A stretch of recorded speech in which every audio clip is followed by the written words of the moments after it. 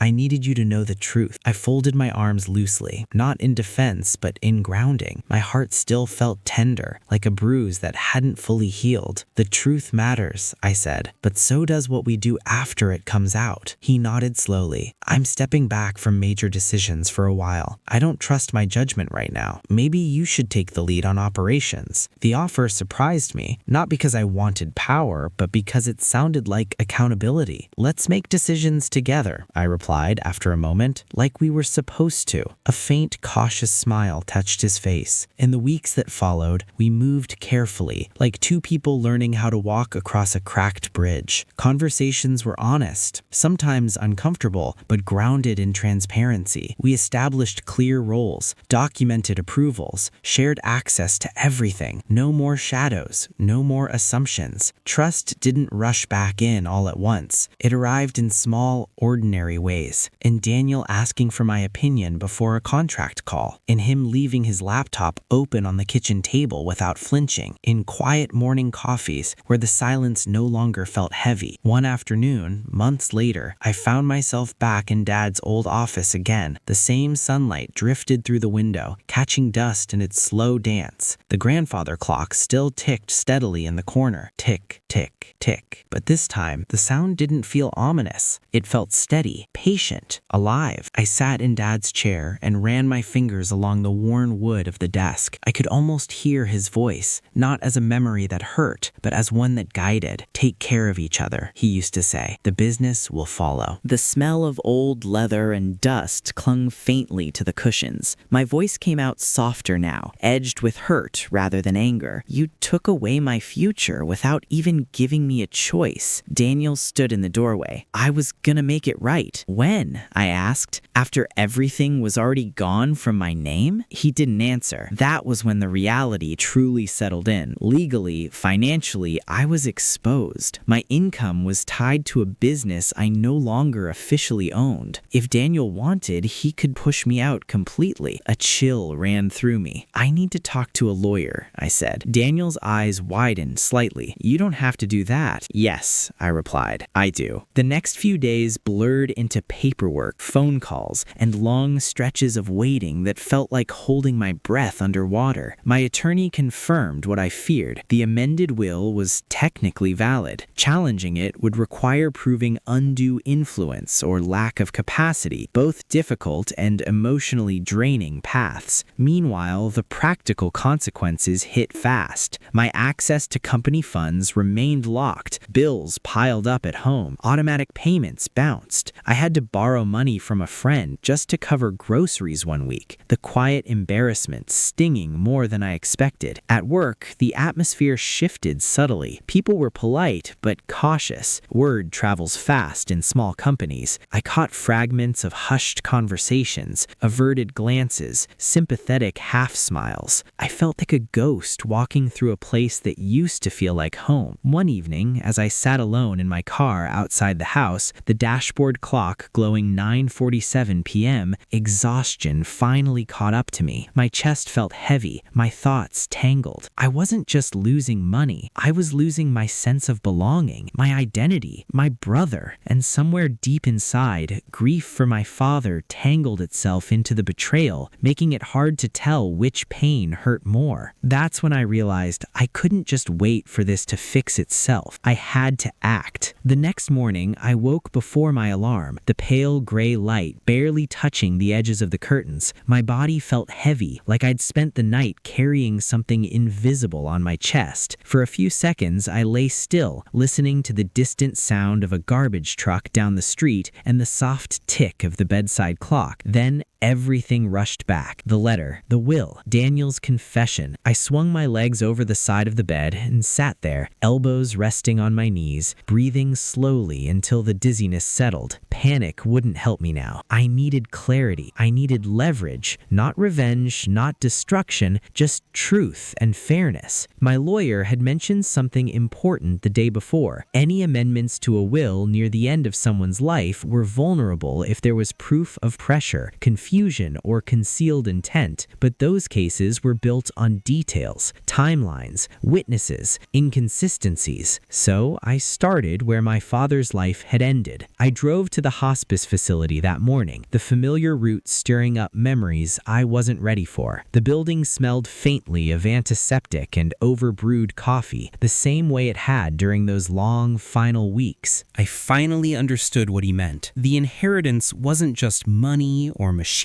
or paperwork. It was responsibility, integrity, the way you treat the people closest to you when fear tries to take the wheel. Daniel never fully explained every corner of his fear, and I didn't need him to. What mattered was that he faced it instead of hiding behind it. We didn't become the same brothers we were before. Something had shifted permanently, but we became something quieter, maybe even stronger. Two flawed men choosing honesty over pride. Looking back now, the hardest part wasn't the legal fight or the financial uncertainty. It was the moment I realized someone I loved deeply was capable of hurting me. That kind of knowledge doesn't disappear. It reshapes you. It teaches you boundaries. It teaches you humility. It teaches you how fragile trust really is and how valuable. Sometimes, late at night, I still think about how close I came to losing everything. Not just the business, but my sense of stability, my connection to my brother, my faith in fairness. And I'm grateful that I chose to seek truth rather than surrender to bitterness. Forgiveness didn't mean excusing what happened. It meant refusing to let it define the rest of my life. Healing, I learned, isn't loud. It's quiet. It's made of small choices, steady patience, and the courage to stay open when closing off would feel safer. If you ever find yourself standing in the middle of betrayal, unsure which way to step, remember that justice and compassion don't have to cancel each other out. Sometimes they walk side by side. Would you have been able to forgive someone who betrayed you so deeply? If this story resonated with you, consider supporting the channel or subscribing for more real-life stories about resilience, healing, and the complicated beauty of human relationships.